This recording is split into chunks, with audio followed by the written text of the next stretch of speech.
A paz do Senhor, seja bem-vindo. Estamos dando início a mais uma videoaula das lições bíblicas de adulto da CPAD, da Escola Dominical, nesse segundo trimestre do ano de 2024, onde nós estamos estudando a revista que tem o tema A Carreira que nos está proposta, o caminho da salvação, santidade e perseverança para chegar ao céu.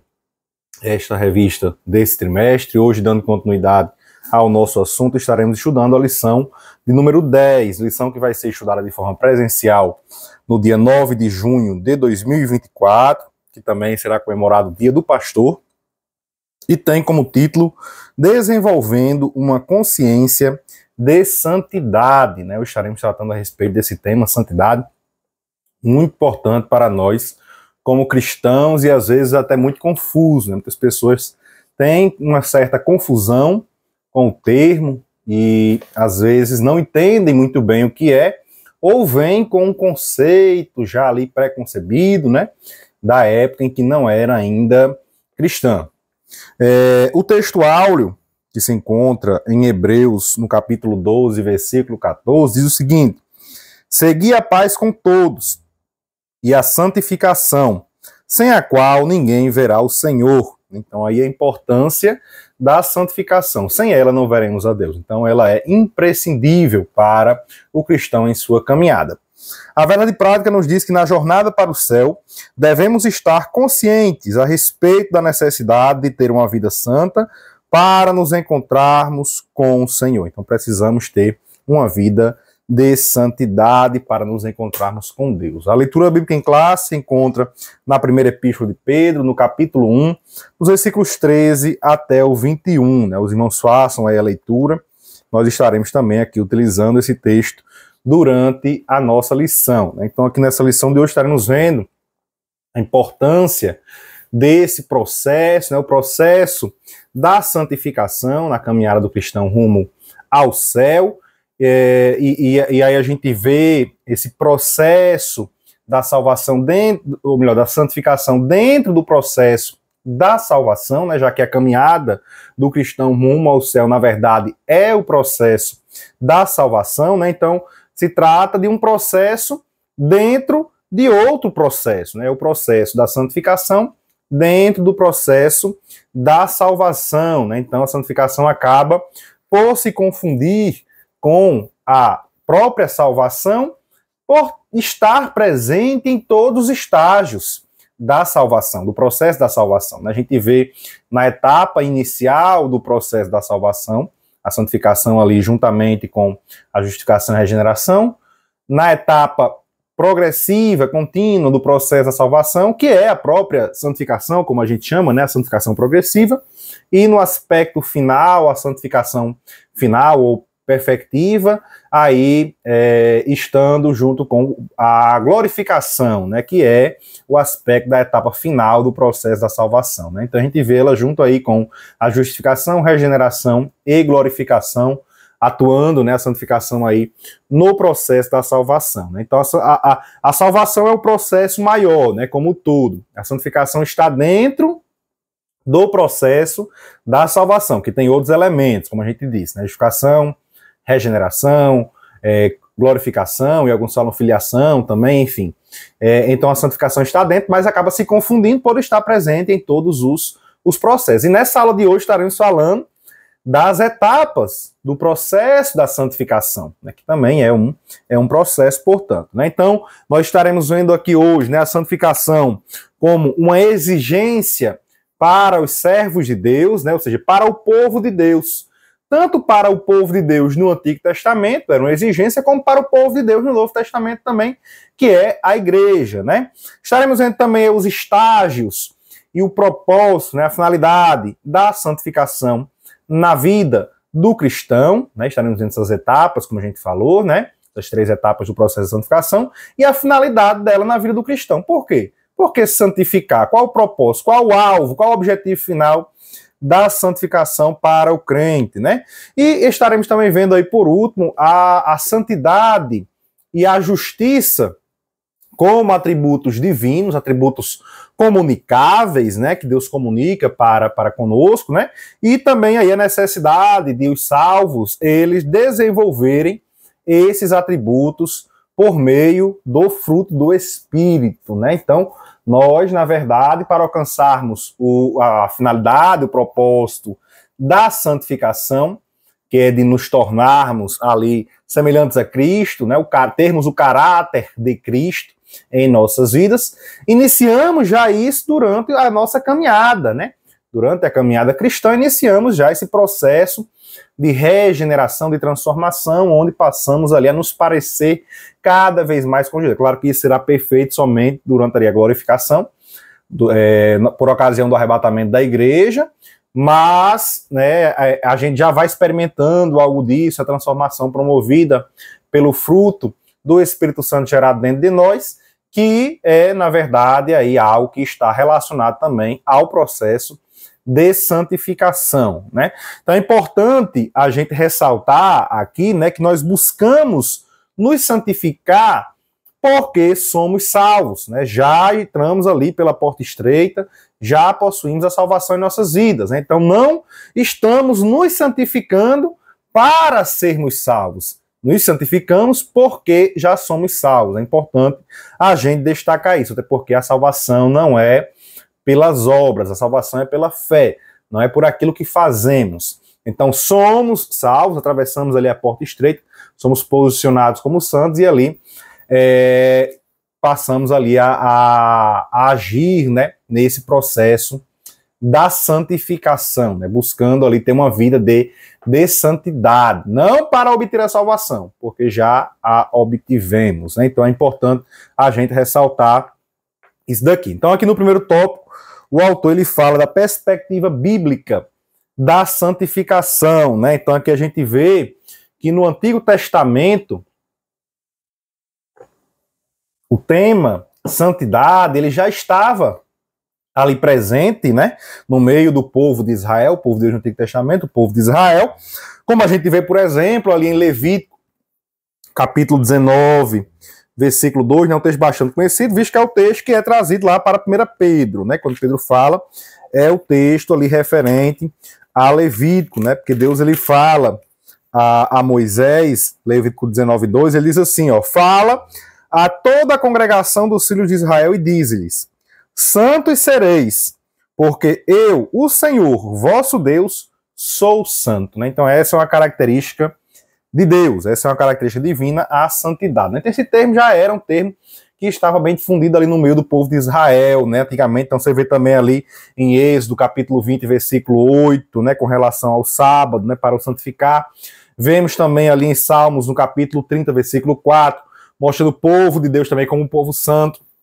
Então, era um termo que estava bastante presente já no meio do povo de Israel, né? E aí o autor, aqui na lição, ele traz alguns termos em hebraico, né, que indicam aqui o processo da santificação, né, ou a santidade, né? Como é o termo Kodesh, Kadash, o termo Kadosh também, aqui ele traz, né, alguns termos que fazem referência ao termo santidade, santo, santificação, santificar. Tudo isso é expresso aqui por esses termos em hebraico, que na verdade indicam que o processo de santificação, ele é o ato, né, de se separar daquilo que não agrada a Deus, ou seja, aquilo que é pecado, aquilo que nos faz errar o alvo, né? Então, se santificar é se separar daquilo que não agrada a Deus, né? Então, aqueles que buscam se santificar, na verdade, eles estão procurando agradar a Deus, obedecendo aos seus mandamentos, né? Então, a santificação é isso. Santificação é uma busca por agradar a Deus, obedecendo a sua palavra, né? Então, dessa forma, aqui a gente vê que eles, povo de Israel, né, eles não deveriam viver ali nos pecados das nações ali da sua época, né? Eles deveriam ter uma vida de santidade, dessa forma estariam refletindo diante ali das outras nações a santidade do próprio Deus, né? Então era um povo que deveria buscar viver separado dos pecados que as outras nações ao seu redor cometiam para que elas olhassem para eles, vissem que era um povo diferente e vissem ali a glória de Deus refletida por meio do povo de Israel. Esse era o objetivo com relação à nação de Israel no Antigo Testamento. Já no Novo Testamento, a gente vê aqui o termo utilizado para santo é o termo ágios, né? O autor traz aqui o verbo agiadzo, onde quer dizer santificar, tornar santo, né? O termo ágios é santo, né? Então, agiadzo é, na verdade, tornar santo, né? Então, aqui a gente vê que todos aqueles que faziam parte da igreja no Novo Testamento, né, ou seja, do povo de Deus no Novo Testamento, eram chamados de santos, de ágios, né? E são convocados para ter uma vida de santidade, né? Uma vida de santificação. A gente vê, na verdade, que a igreja, né, como santo, o povo de Deus no Novo Testamento, nós como crentes, somos santos, né? Somos chamados de santos, não porque somos 100% santos, mas porque estamos posicionados como santos a partir do momento em que aceitamos Cristo como nosso Senhor, né? Então a gente vê aqui no texto de 1 Pedro, no capítulo 1, versículos 15 e 16, né? O termo santo sendo empregado também para a igreja, né? Como diz, mas como é santo aquele que vos chamou, sede vós também santos em toda a vossa maneira de viver. Porquanto escrito está, que é o texto lá do Levítico, sede santos porque eu sou santo, referente ao povo de Israel e também agora referente à igreja, né, como Pedro aqui escreve. Então Paulo em várias cartas chama os irmãos de santos. Então nós vemos na verdade que o povo de Deus, a igreja, é um povo santo, porque é um povo separado, né? O termo santo, na verdade, ele se refere a isso, né? O termo ágios, ele quer dizer separado, que ele quer separado, né? Separado de algo para algo, né? Separado da vida pecaminosa, retirado ali da vida pecaminosa para servir a Deus, para Deus, separado do pecado para uma vida com Deus, né? Então somos santos com esse propósito. É importante aqui a gente observar que a santificação ela é uma exigência para todos os salvos na pessoa do Senhor Jesus Cristo, né? E aqueles que entraram, que escolheram entrar pela porta estreita, né? Paulo diz aos Coríntios, 2 Coríntios 5,17, que aquele que está em Cristo é uma nova criatura. As coisas velhas já passaram, tudo se fez novo. Então aquele que está em Cristo, ele não vive mais como ele vivia antes. Aquele que está em Cristo, que agora se tornou um santo, ele não faz mais aquilo que ele fazia antes. Paulo também escrevendo aos Romanos, ele diz o seguinte, no capítulo 6 e versículo 13, ele fala assim, nem tampouco, vamos ler o 12 e o 13, não reine, portanto, o pecado em vosso corpo mortal, para lhe obedecerdes em suas concupiscências. Nem tampouco apresentei os vossos membros ao pecado por instrumento de iniquidade, mas apresentai-vos a Deus como vivos dentre os mortos, e os vossos membros a Deus como instrumentos de justiça, né? Para isso nós somos chamados, para nos apresentarmos a Deus em santidade, né? Sem emprestarmos o nosso corpo para serviço do pecado, né? Quando pecamos, estamos trabalhando a serviço do pecado e recebemos até um salário, porque a Bíblia diz que o salário do pecado é a morte, né? Então devemos, na verdade, usar o nosso corpo para a glória de Deus e não em favor do pecado, né? Por isso que Paulo também escrevendo aos Romanos também, no capítulo 12, e nos versículos 1 e 2, ele diz, rogo-vos, pois, irmãos, pela compaixão de Deus, que apresenteis os vossos corpos em sacrifício vivo, santo e agradável a Deus, que é o vosso culto racional. Então nós devemos apresentar o nosso corpo santo diante de Deus, em uma vida de santidade, né? E ele diz, e não vos conformeis com este mundo, mas transformai-vos pela renovação do vosso entendimento, para que experimenteis qual seja a boa, agradável e perfeita vontade de Deus, né? Não devemos, então, andar conforme o mundo. Devemos apresentar o nosso corpo em santidade diante de Deus. A transformação que ocorre em nosso interior, ela ocorre devido à mudança interior que ocorre primeiramente dentro de nós. Nossas mentes somos transformados, né, interiormente, E isso é exteriorizado, né? Então é impossível o crente ele viver de acordo com a vontade de Deus sem viver em santidade. Paulo escrevendo aos Tessalonicenses, na primeira epístola, no capítulo 4, versículo 3, ele diz que essa é a vontade de Deus para nós, a nossa santificação. E também o autor aos Hebreus, no capítulo 12, versículo 14, o autor também traz aqui na própria lição, ele nos diz que não podemos ver a Deus sem santificação. Ele diz bem assim, Hebreus capítulo 12, versículo 14, né? O autor diz o seguinte, para ler o versículo: segui a paz com todos e a santificação, sem a qual ninguém verá o Senhor. Né? Então, sem santificação é impossível o homem ver a Deus. Né? Então, devemos, na verdade, viver em santidade. Se queremos alcançar a salvação da parte de Deus, devemos viver em santidade. Então, como eu disse, nós não somos salvos porque... nós não nos santificamos para sermos salvos. Nós somos salvos e aí sim, passamos a nos santificar. Então, entendemos que não somos salvos por aquilo que nós fazemos, pela nossa santificação. Mas uma vez salvos, devemos buscar a santificação. Infelizmente, muitos aí hoje não entendem isso. E quando a gente vai falar que eles devem buscar obedecer a palavra de Deus, que é viver em santidade, dizem, não, mas a salvação não vem por meio das obras, não é por meio daquilo que eu faço, é pela graça de Deus.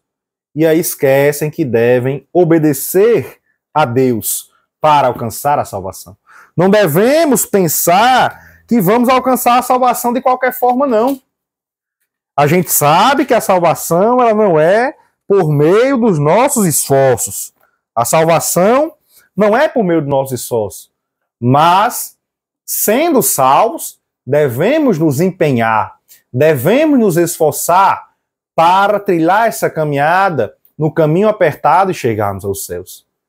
E infelizmente, né, o mundo, Satanás, eles têm arquitetado planos para fazer com que muitos dentro da igreja pensem que não é necessário fazer nada após a salvação. Você está salvo, já, não precisa fazer nada não.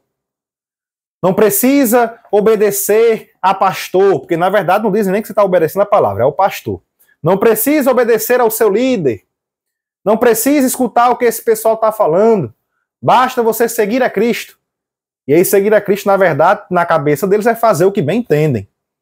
É fazer aí, cumprir com o amor entre aspas, né, que a gente vê aí hoje em dia, na verdade,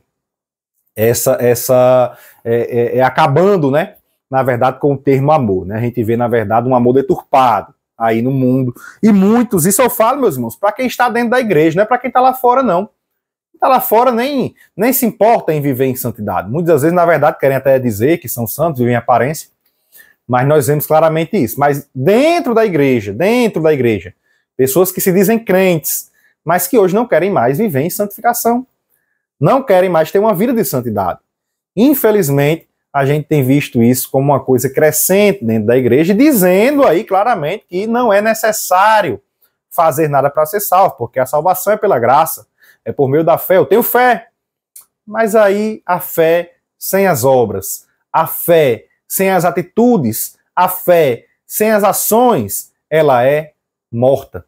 É isso que nós devemos entender, meus irmãos. Então, a santificação, ela é imprescindível para o cristão no seu processo de salvação.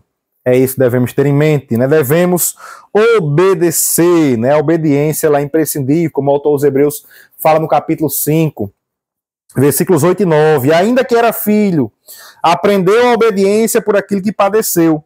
E sendo ele consumado, veio a ser causa de eterna salvação para todos. Todos quem? Os que lhe obedecem.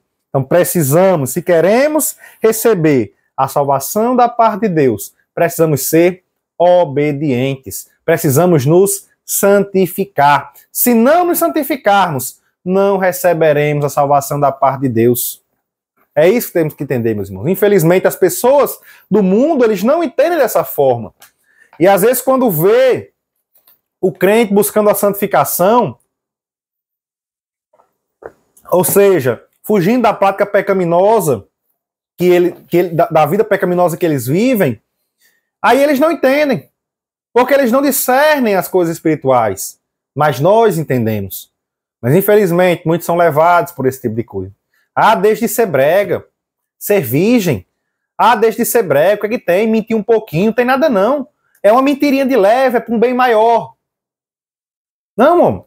Esse dinheiro aí, você está roubando, mas é de grandes corporações, não se preocupe. Tem que roubar mesmo desse povo. Só não rouba se for de alguém pobre, mas se for de um rico, você pode roubar. Olha só, coisas que nós vemos no nosso dia a dia, que estão aí infiltradas na sociedade, como mentira, prostituição, roubo, enfim, diversas coisas que nós vemos aí na sociedade, pecaminosas, e que as pessoas que se dizem cristãs, estão se deixando levar por essas coisas. Não podemos, meus irmãos, esquecer que o crente que quer ser salvo deve viver em santidade. Não é uma escolha, não é uma opção para quem quer ser salvo.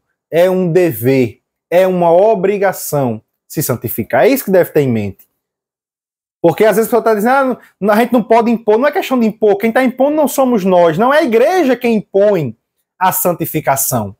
É a palavra de Deus quem exige a santificação. A santificação para aquele que quer ser salvo, ela é imposta pela própria palavra de Deus. Não é a igreja que está mandando o irmão não roubar, não mentir, não se prostituir, não beber, não se drogar. Não é a igreja simplesmente que está fazendo isso. Quem está ditando isso, essa moral como certo ou errado, é a palavra de Deus. E aquele que quer ser salvo deve andar de acordo com a palavra de Deus. Então aqui, meus irmãos, a vida em santidade é uma resposta do crente à salvação que ele recebeu. Então o crente recebe a salvação da parte de Deus e ele responde a essa salvação com a mudança de comportamento. Essa mudança de comportamento é a vida em santificação. E isso começa agindo interiormente. Inicialmente é uma mudança interior, mas que não fica somente no interior. E aí muitos dizem, meu coração Deus conhece. Deus conhece o que eu penso, Deus sabe o que meu coração quer. E aí vive uma vida de qualquer forma. Em geral, as pessoas que dizem assim, Deus conhece meu coração, são pessoas que vivem uma vida de pecado. A verdade é essa, meus irmãos. São pessoas que vivem como querem. Nós não devemos viver como nós queremos. Nós devemos viver como Deus quer que nós vivamos. É isso que a gente deve entender.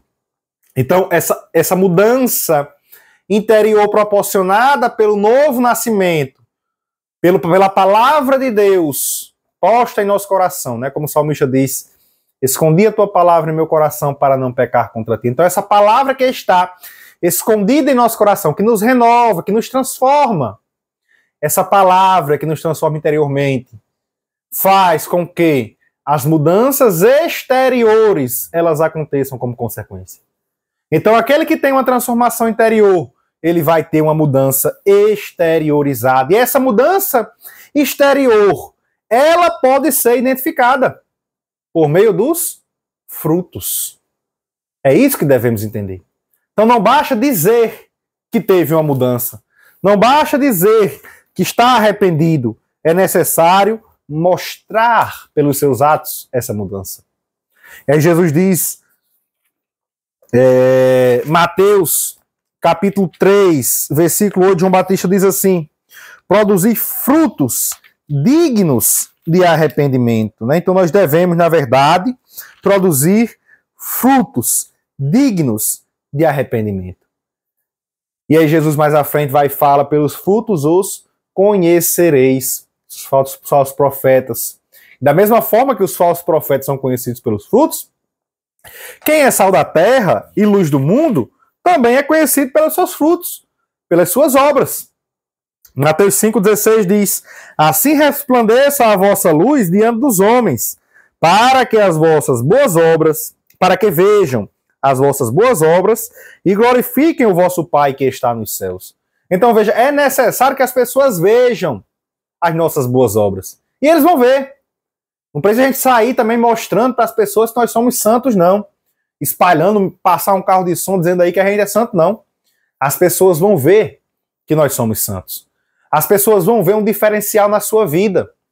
As pessoas vão ver que você mudou a partir do momento em que houve uma mudança interior, houve um arrependimento verdadeiro, verdadeiramente ocorrerá uma mudança exterior na sua vida. E as pessoas verão que você está agora vivendo uma vida de santidade, com os frutos dignos de arrependimento, sendo gerado em você o fruto do Espírito. Aí você vê lá as características lá, Gálatas 5:22. Tudo isso vai aparecer na sua vida. Então, da mesma forma, né, como a gente observa essa mudança no interior, depois exteriorizada, tem também a oposição a essa santificação, a essa transformação. Interiormente, a gente vê a oposição da carne, das suas concupiscências, seus desejos, o pecado. E exteriormente, a gente vê como oposição a essa tentativa de santificação o mundo e o diabo. Então existem oposições também à santificação durante a nossa caminhada e nós devemos permanecer firmes durante o processo de santificação. Já no tópico 2, o autor ele fala da santificação em seus estágios, né? E na prática, a santificação ela é uma ação conjunta. A gente vê uma ação do cristão e uma ação da Trindade, Deus Pai, Filho e do Espírito Santo, né? O cristão ele toma a decisão de viver uma vida de santidade através da prática da palavra, né? Como a gente vê ali, Tiago, ele fala no capítulo 1 da sua epístola, nos versículos 21 e 22, né? Tiago 1, 21 e 22, ele diz assim, ó, pelo que, rejeitando toda a imundícia e superfluidade de malícia, recebei com mansidão a palavra em vós enxertada, a qual pode salvar as vossas almas. E sede cumpridores da palavra, e não somente ouvintes, enganando-vos com falsos discursos. Então você veja aqui que o crente, quando ele busca santificar, deixar a imundícia de lado, ele passa a cumprir a palavra de Deus. Então é, na verdade, uma tomada de decisão que o cristão deve ter, de viver uma vida praticando a palavra de Deus, né? Então o cristão, ele toma essa decisão de viver a palavra de Deus, também de ter uma comunhão com Deus, através do cumprimento das disciplinas cristãs, né? Ali também da oração, do jejum, né? Como Paulo fala a importância lá em Efésios 6:18, né? Orando em todo o tempo, né? Veja a importância da oração durante a nossa caminhada cristã, durante o processo da santificação. Então é uma ação do cristão, é uma ação do crente e é uma ação da Trindade, do Deus Pai, do Filho e do Espírito Santo. Como a gente vê, por exemplo, aqui no livro O Poder da Santificação, né? O autor ele traz aqui nesse livro O Poder da Santificação, um livro muito bom, né, para os irmãos aí que quiserem aprender um pouco mais, se aprofundarem no assunto, né? Esse livro aqui do Henry Holman, né? Poder da Santificação, redescubra o que Deus quer fazer através de você, né? Esse livro aqui, os irmãos podem adquiri-lo. É um livro muito bom, vai falar bastante a respeito também da santificação. Aqui ele nos diz, na página 20, na tabela 2, o papel de cada pessoa da Trindade na santificação. Aqui a gente vê o papel do Pai, o papel do Filho e o papel do Espírito Santo. O Pai, ele nos mostra aqui como aquele que está na santificação planejada, o arquiteto, né, a fonte derradeira da santificação. O Filho como a santificação fornecida, e ele mostra o Filho como administrador, o agente intermediário da santificação, e o Espírito Santo como a santificação executada, né, o executor e o agente direto da santificação, né? Aqui a gente vê alguns versículos também que vão aí basear esse entendimento, os irmãos façam aí a leitura, né? Hebreus 10, 9, 10, 1 Coríntios 1, 30, 1 Coríntios 6, 11 e também 1 Tessalonicenses 5, 23, né? Os irmãos façam aí essa leitura que estarão aí baseando, mostrando o papel de cada um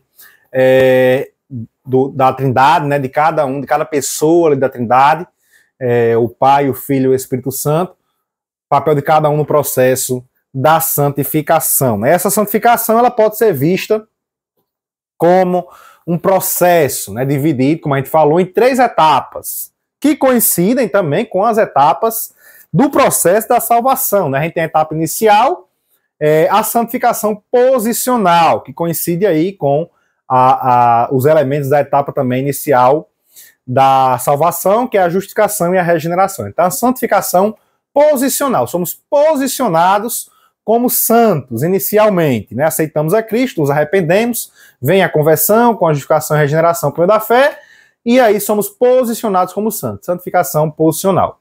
Na etapa progressiva, que é aquela etapa contínua, né? E aí já não é mais pontual, existe a santificação progressiva, né? Que é a mesma etapa lá do processo da salvação, né? É conhecido com a mesma etapa. A santificação progressiva é a etapa progressiva da santificação e também é a etapa progressiva da salvação, né? E a etapa final do processo da santificação é a santificação perfectiva, né? Ou a santificação final, que aí coincide com a etapa final da salvação, com o elemento da glorificação. Né? Então o autor traz até aqui na lição como sendo a própria glorificação. O último estágio é o estágio da glorificação, que é a santificação final, né? A perfeita, né? Perfectiva, né? Então aqui a gente vê, o autor também aqui, ele traz no livro aqui, o poder da santificação, uma tabela também na página 6 aqui, logo no início do livro ele traz, explicando a respeito das bases para a santificação, onde ele traz aqui 3 colunas, cada uma falando a respeito desses estágios, dessas etapas da santificação, né, do processo da santificação. E aqui ele mostra a santificação posicional, progressiva e perfectiva. Né? A santificação posicional como sendo um evento passado, né, que está relacionado aí ao nascimento espiritual, né, quando o crente ele entra pela porta estreita, quando ele aceita Cristo.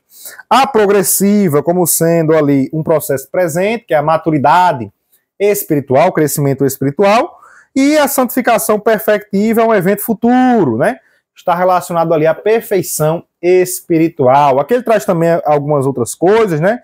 Mostrando aqui a santificação posicional como sendo a salvação da pena do pecado, a progressiva como sendo a salvação do poder do pecado, né? Então, a posicional, nós somos livres da pena do pecado, né? Então, o pecado que estava ali nos condenando, a partir do momento em que somos postos como santos, aceitando a Cristo, somos livres dessa penalidade, né? Então, não estamos mais sob o domínio do pecado, da morte. E agora, durante o processo da salvação, a santificação progressiva, a gente vai se livrando do poder do pecado, né, sobre as nossas vidas. E aí, na santificação perfectiva, é a salvação da presença do pecado. Ali, na glorificação, o pecado não terá mais domínio sobre as nossas vidas, né? Ali não haverá mais maldição, como diz Apocalipse em 2:3. Também aqui nós vemos, né, a santificação posicional. O autor diz aqui, ó, eu fui salvo, né?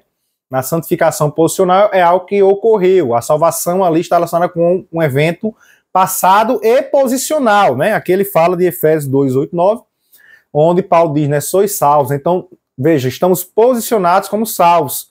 Já na santificação progressiva, eu estou sendo salvo. E aqui ele cita Tiago 1:21. E na perfectiva, eu serei salvo. Ou seja, como eu falei, se confunde com o processo da salvação, né? O processo também da santificação.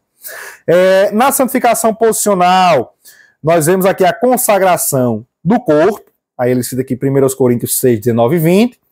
Na santificação progressiva, a deterioração do corpo. Então, veja, o seu corpo é santificado, aí na progressiva, a deterioração do corpo, na verdade, desse corpo mortal, ele cita até aqui, 2 Coríntios, deixa eu ler com os irmãos, 4:16, né, onde ele diz assim, ó, por isso não desfalecemos, mas ainda que o nosso homem exterior se corrompa, ou seja, se desfaleça, se deteriore, o interior, contudo, se renova de dia em dia. Né? Então, ainda que o nosso corpo vai sofrendo, porque, veja, conforme a gente vai passando o tempo, aí no processo da santificação, o tempo da nossa vida também vai passando. E o nosso corpo vai se deteriorando, né? O peso vem cada vez mais sobre as nossas vidas, mas o nosso interior, ele vai evoluindo e vai amadurecendo e vai melhorando na santificação progressiva. E na santificação perfectiva, em relação também ao corpo, nós temos aí a redenção do corpo, né? Romanos 8, 23, porque na santificação perfectiva está ali o processo da glorificação, a etapa final da salvação e da santificação. Aqui nós temos também com relação à alma, né? Na santificação posicional é o início da redenção da alma, na progressiva a continuação da redenção da alma e na perfectiva a conclusão da redenção da alma, né? Que é, na verdade, a redenção do nosso ser como um todo.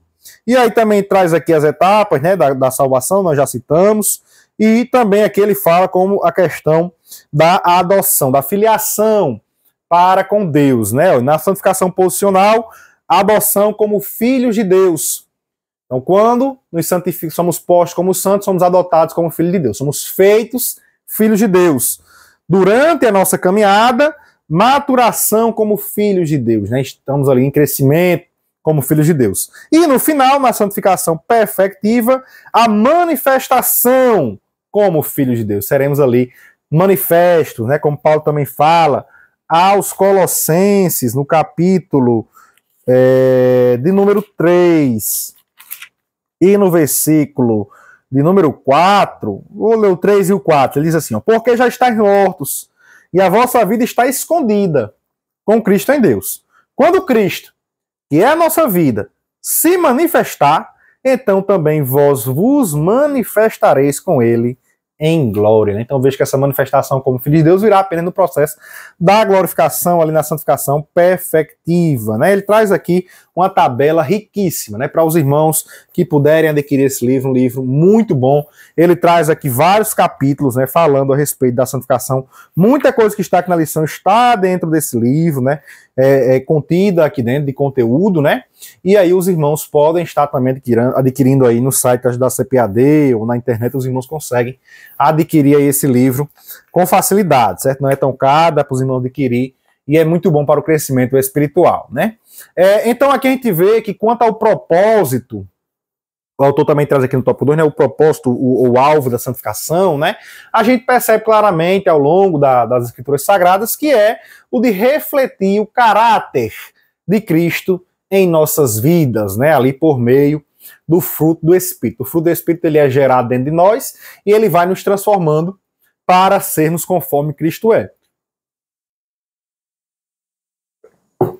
E aí vamos nos transformando e ficamos semelhantes a Cristo. Nosso caráter, nossa identidade, semelhante à do Senhor. E finalizando, né, esse é o objetivo da santificação final, finalizando ali com a transformação completa para sermos semelhantes a Ele, né, como a gente vê na primeira epístola de João, no capítulo 3, versículo 2, né, amados, agora somos filhos de Deus e ainda não é manifestado o que havemos de ser, mas sabemos que, quando Ele se manifestar, seremos semelhantes a Ele, porque assim como é, o veremos.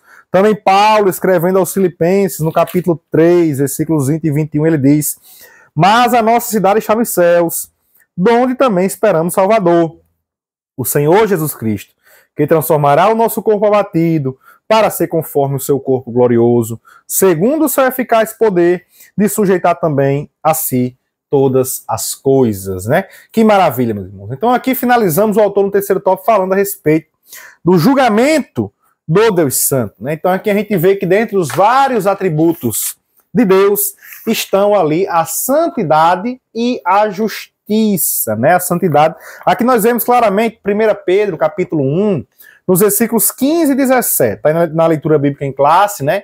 Olha só o que diz o versículo 15. Mas, como é santo aquele que vos chamou, sede vós também santos em toda a vossa maneira de viver. Veja, como é santo. Deus é santo. Esse é um atributo divino. Ele é perfeitamente santo. Agora veja o versículo 17. E se vos invocais por Pai, aquele que sem acepção de pessoas julga segundo a obra de cada um, andai em temor durante o tempo da vossa perseguição. Veja, Deus ele é juiz. E ele é o justo juiz. A justiça, ou seja, o ato de julgar corretamente, faz parte da natureza de Deus. Ele é justo. Ele é justiça diante de nós. E ele julga com retidão. Ele julga sem fazer diferenciação de pessoas. Não há jeitinho aqui com Deus, não.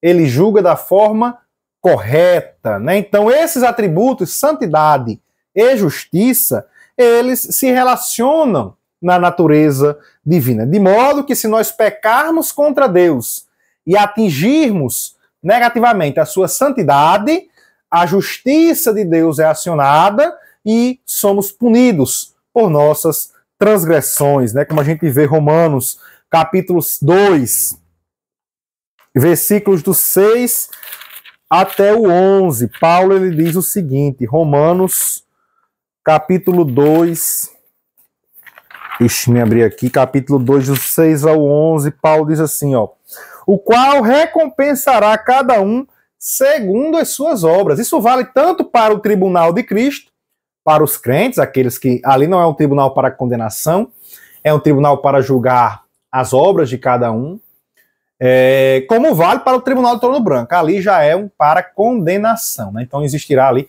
um julgamento para os salvos e um julgamento para os ímpios, né?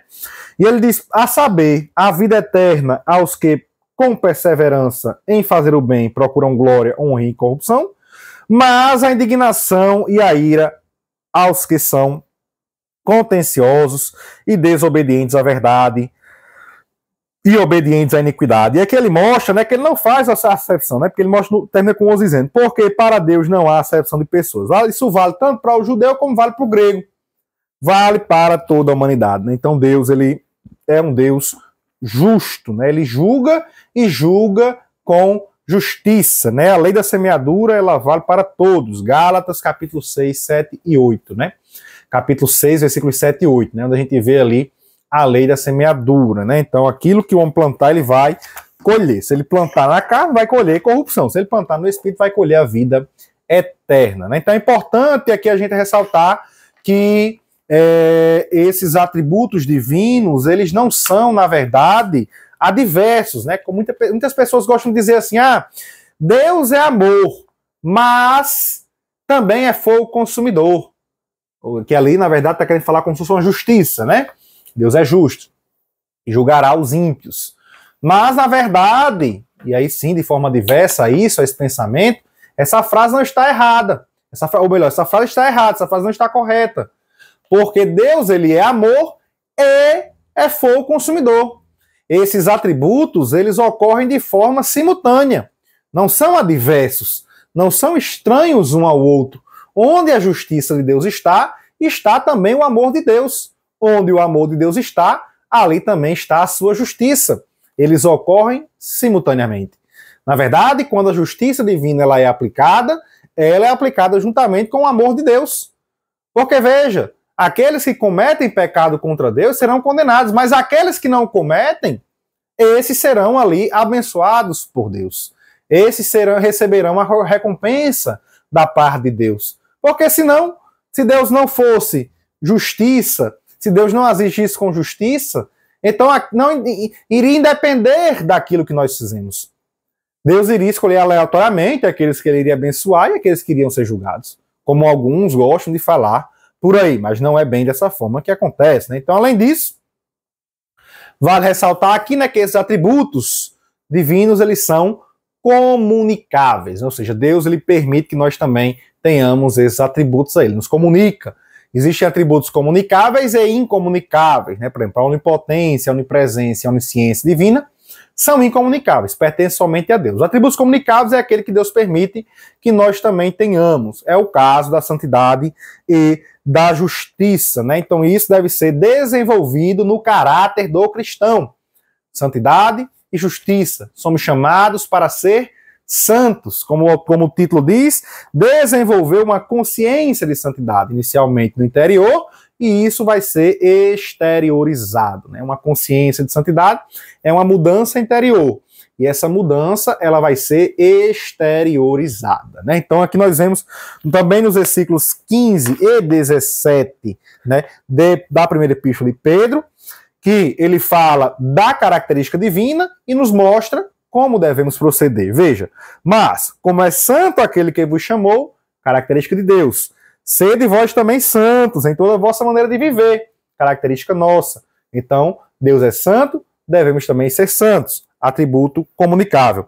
Versículo 17, e se invocais por Pai, aquele que sem acepção de pessoas julga segundo a obra de cada um, característica de Deus, justiça, andai em temor durante o tempo da vossa peregrinação, atitude nossa, devemos também andar em justiça, fazendo o que é o certo, fazendo o que é o correto, não fazendo aquilo que é errado, temendo a Deus, né? Sabendo que não devemos fazer aquilo que o desagrada, né? Então, aqui para finalizar, meus irmãos, a lição de hoje, o autor diz assim na conclusão: na jornada para o céu, o cristão precisa desenvolver uma consciência da santidade de Deus para que possa tomá-la como padrão perfeito da vida.